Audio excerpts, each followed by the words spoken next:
We are just 1 week into the 2023 NFL season, but should Zay Flowers be the number one rookie receiver? All that and more this episode of the Locked On Dynasty Football Podcast. You are Locked On Dynasty Football, part of the Locked On Podcast Network. Here are your hosts, Marcus Mosher and Kate Madjuk. Welcome back to the Locked On Dynasty Football Podcast, part of the Locked On Podcast Network, your team every day. We would like to thank you for making us your first listen of the day. This episode is brought to you by PrizePicks. PrizePicks is the easiest and most exciting way to play daily fantasy sports. Go to prizepicks.com/LockedOnNFL and use promo code LockedOnNFL, all lowercase, for a first deposit match worth up to $100. I am your host, Marcus Mosher. You can follow me on Twitter at Marcus_Mosher. Joining me today, as always, is Kate Madjuk. You can check her out on Twitter at Kate Madjuk. Kate, today we're focusing on some of the rookies from 1 week. Again, I know it's 1 week. We're not overreacting to 1 week, but we still have some fun players to talk about here. Yeah, I like, across the board, I think, we're getting a little spoiled here, Marcus, in terms of what we're getting in terms of production out of rookies right out of the gate. Yeah. But we have to talk, like there's a few wide receivers that I think stood out fairly well here in week one and looked as promised. But I think one of those wide receivers that stood out the most in terms of like tape, maybe not in terms of the box score, because he's not no Puka Nacua, but we got to talk about Zay Flowers. We'll get to Puka. But Zay Flowers, let's talk about him. 10 targets, 9 receptions, 78 receiving yards, which doesn't like the stat line. It's fine, but it's what you see on tape with Zay Flowers that just absolutely blows you away. 4 missed forced tackles on receptions. Like nobody could catch this guy in the open field. And I think that is exactly what you would hope to see coming out of the gate for Zay Flowers. Looked so confident and really was kind of the one bright spot in an otherwise pretty disappointing offense to come out of the gate. In week one, I don't like to look too much at the stats or the fantasy points or even the usage too much because the usage is just going to change as the year goes on. I just want to see, how do these players look like on an NFL field? Sometimes you can tell right away. And I think in the case of Zay Flowers, like Kate, like he can play. And it's so clear that like he's the most explosive receiver that I've seen with the Ravens since, ever.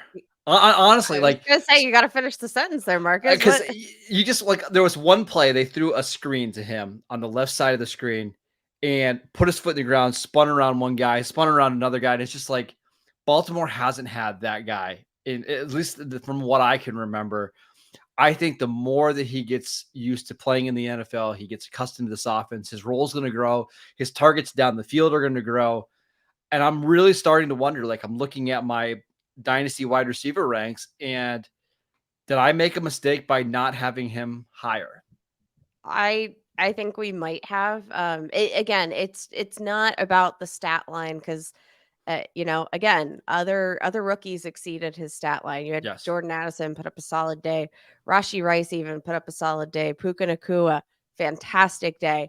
But it's what you saw in the field. Like, dude looked like a running back after the catch. The way that he was breaking tackles and the way that he was able to force defenders into a position that like you love to see that defensive manipulation, and you saw it full force in week one, which like that's a skill, especially when you're coming to the next level, that generally will take some time to develop, and you've got to be super pumped about what you saw from Zay Flowers. Now I'm assuming at this point, obviously, like not a stunning day from Jackson Smith-Njigba. 4 targets, 3 receptions, 13 yards. Like that whole offense stunk up the place. Just had a bad day. It was a bad day all around for the Seahawks, and disappointing, especially I think for where we set the bar for them. I'm assuming he's still wide receiver 1 for you in this rookie class. Yes, he is.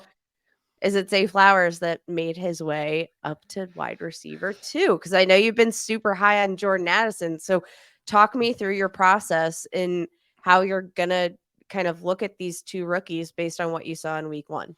Yeah, so I had Jordan Addison at number 2, Zay Flowers at 3, and then a pretty big tier gap, in my opinion, to number 4, who is obviously Quentin Johnston. But I don't want to compare Zay Flowers to this player. I just want to say that I saw shades of like Tyreek Hill during his rookie season with Alex Smith when he was really just a kick Woo! returner. But every time he got the ball on offense, it was just like, how is this guy that much more athletic than these other really, really athletic players? I know that sounds really weird, but that was my thought when I saw Zay Flowers.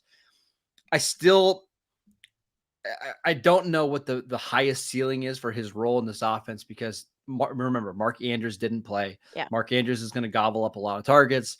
I think Odell Beckham, at least this year, is going to still play play a role here. But I do think Flowers has certainly closed that gap between him and Addison by quite a bit.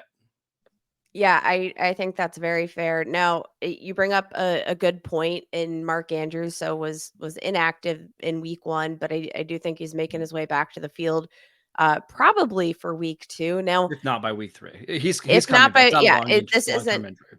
exactly. So looking at Zay Flowers right now, like probably not the time to buy. Right? There's a lot of hype for him. You've got to be excited about 10 targets, all that stuff, but I do think when you see Mark Andrews get back into the fold is going to be your opportunity to trade for Zay Flowers.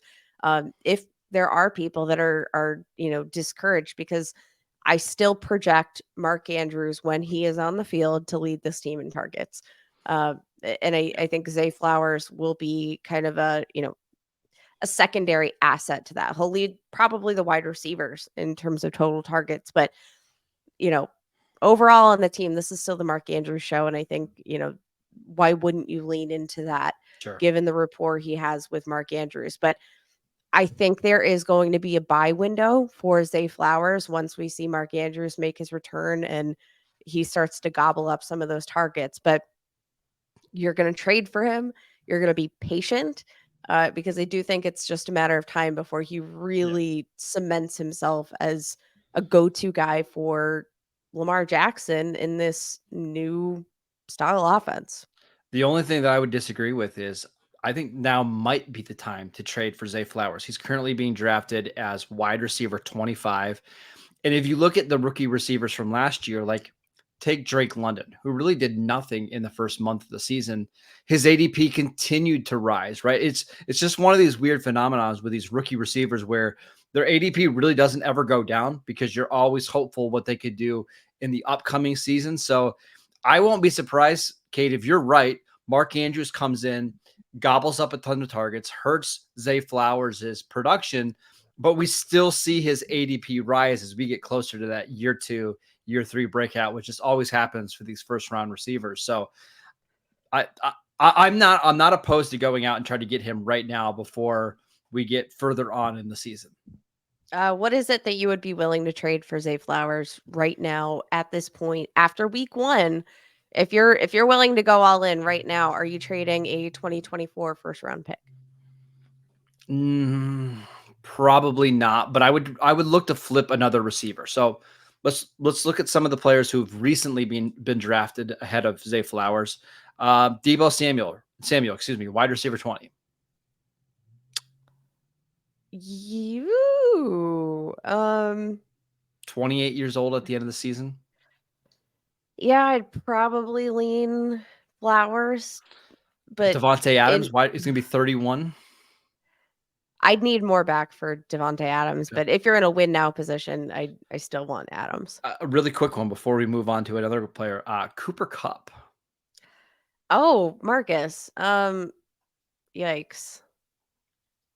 This one's really, really, really hard for me because is he going to be healthy this year? Like, is I don't it? know. You genuinely don't know. Like, he's on IR, so he's at least out for 4 games. But you don't travel to Minnesota for a consult on Yep. a standard hamstring injury. Like, it seems like there's something more to this than we want to admit. Again, I'll probably need a little bit more back than just Zay Flowers, but I would say Cup, but it's close. I don't think a week ago we were having this discussion, which is just to show you how much Zay Flowers' value has already risen. Let's talk about the receiver that is replacing Cooper Kupp with the Los Angeles Rams next. This episode is brought to you by Jase Medical. Everyone should be empowered to care for themselves and their loved ones during the unexpected. That's why Jase Medical offers the Jase case. The Jase case provides 5 life-saving antibiotics for emergency use and gives you a peace of mind so that you're not just hoping that you have access to the medication that you need in an emergency. Jase Medical makes sure that you have that medication in hand. Jase Medical is simple. They'll handle everything from the online evaluation to licensed pharmacy medication delivery and ongoing consultation and care. Don't get caught unprepared. Save more than $360 by getting these life-saving antibiotics with Jase Medical, plus an additional $20 off by using promo code LOCKEDON at checkout on jasemedical.com. That is Jase Medical, Jase medical.com. Promo code Locked On. Welcome back to the Locked On Dynasty Football Podcast. On tomorrow's show, we're going to break down all the stuff that happens on Thursday Night Football. Where I'm hoping that we get to talk about DeAndre Swift and Rashad Penny a little bit. If not, we'll continue to get you ready for week 2. We'll talk to you about our promotion commotion, guys that you need to promote from your bench into your starting lineups. So make sure that you're tuning in for that. Okay, let's talk about Puka Nacua, who we were talking pre-show. Somebody in my league spent 100% of their waiver wire dollars on Puka Nacua. Are you buying Puka, or what are your thoughts here? I'm looking to sell Puka, to be honest. I really like Puka, just to be clear. But the hype right now is absolutely through the roof. Like, this is a wide receiver that, like you just mentioned, somebody picked up on waivers, right? He's a 5th round pick who, again, I liked. But there is a moment in every dynasty manager's career, as a very professional manager of their fake football team, that you have to wonder, like, are the returns that I could potentially be getting right now not worth examining? Because I have Puka Nacua in several dynasty leagues, was drafting him in the 4th, 5th round of my rookie drafts. And right now I'm seeing trades where he's going for a 2nd round pick, a late Multiple 1st second round. round Like, picks. There's multiple second round picks on Dynasty League football. I even have a couple that I wanted to ask you about: Puka Nacua or Romeo Dubs. I'll take Romeo Dubs. Okay. Puka Nacua or Daniel Jones in a super flex. Oh man. If you asked me this last week, it definitely would have been Daniel Jones, but I'll probably still take Daniel Jones. I like him at least this year for fantasy, even if he is coming off a brutal beating from your Dallas Cowboys. Okay, these are 2 wild trades just to show you where people are at right now. Puka Nacua for a 2024 first round pick. Oh my God. Yeah, I'll keep I'll take the first, baby. Here's another one. This is in a Safe Leagues Dynasty League. Puka Nacua for Deebo Samuel.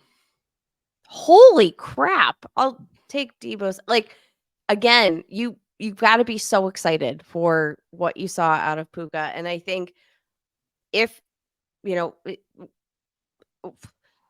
what? Like, I'm sorry. I do think we're going a little bit overboard here. I like really him though. What we saw.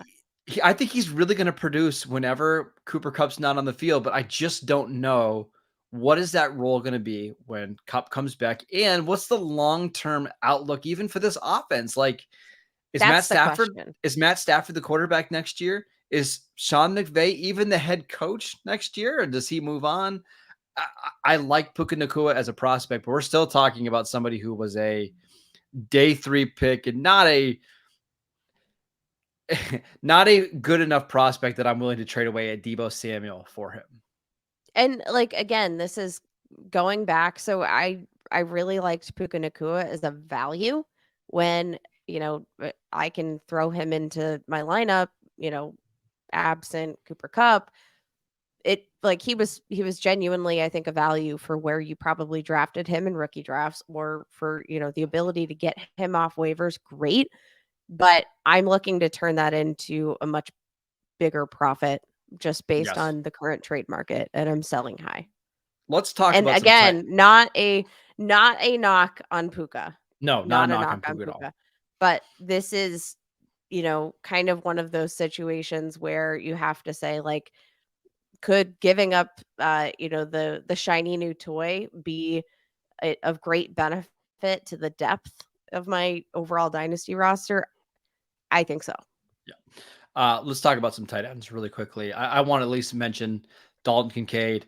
Um, did not have a big fantasy performance in week one, but I'm just even more convinced that he's the tight end that you want to own from this rookie draft after how much he was on the field. He was on the field for 80% of Buffalo's offensive plays, playing in the slot. Now, I didn't love how they basically threw him the ball behind the line of scrimmage all game long, 3 total air yards against the Jets. But I was really encouraged by how this team plans on using him. To me, it looks like he's going to be the clear-cut number 2 passing option sooner rather than later. Yeah, I think in general, this was, kind of a weird game for the Bills. Obviously, across the board, you saw a lot of turnovers from Josh Allen. Seemed like they really wanted to limit some of those riskier throws that Josh Allen had, just based on the dynamics that you saw, with Deontay Hardy, super involved, Dalton Kincaid not being targeted down the field. But you love the usage, 59% of snaps coming out of the slot, just 7.7% of snaps coming out in line. So, like, being used as a traditional tight end, like, he was a glorified slot receiver, He's a slot receiver. in every single sense of the word. Ran a route on 97% of his snaps played. I think the usage, we're definitely going to see an increase in, his a dot down the field, and you got to like that. But there's a few interesting tight Yeah, ends let's run through here, them. Marcus. Yeah, let's talk about them. You also have Sam Laporta, Luke Musgrave, both second round picks, which you love that all day. Or first, yeah, both second round picks. I think both of them, their route running percentage, you love that. Each of them ran at least 24 routes in week one. Minimal roles as pass blockers. Sam Laporta in particular, you saw a lot of work out wide, 13 snaps playing out wide, literally like a glorified wide receiver. And then Luke Musgrave, who probably had like the most exciting day. It could have had a touchdown if he didn't, like, kind of stumble over his own feet there. Showed a nice connection with Jordan Love, which has been talked about, just generally speaking, throughout this entire offseason. So you love to hear and see all of that. Also mentioned Luke Schoonmaker was pretty clearly the number 2 tight end for Dallas, playing behind Jake Ferguson, who actually did not have a good game because of a couple drops. But Schoonmaker on the field a lot, blocking, graded out well as a blocker. His time is coming to have a bigger role in this Cowboys offense. Not anybody that's, you should be probably even rostering in your dynasty leagues right now, but just somebody to monitor. I like this tight end class. I think we've been saying this the whole time. Like, go try to get 2 or 3 of these guys and stash them on your bench, because we think ultimately a couple of these guys could be top 10 tight ends sooner rather than later. Yeah, I think this is going to be a opportunity to get a lot of value out of the Yep. tight end position. And based on the way that we're seeing these tight ends deployed right out of the gate, the lack of blocking, the presence of route running, etc., like, you love to see all of that coming out Yep. of the gate. All right, let's talk about a couple of running backs that you should consider either stashing from free agency or going out to trade for right now. Next. This episode is brought to you by PrizePicks. PrizePicks is the largest independently owned daily fantasy sports site in North America. It is easily the most exciting and easiest way to play daily fantasy sports, because it's just you against the numbers. Instead of battling thousands of other pros and sharks and nerds, All you have to do is pick more than or less than on 2 to 6 player stat projections and watch the winnings roll in. My favorite part of the whole thing is there's so many different players that you get to choose from, so many different stat categories. It's really the most enjoyable, fun, easiest to use DFS platform out there.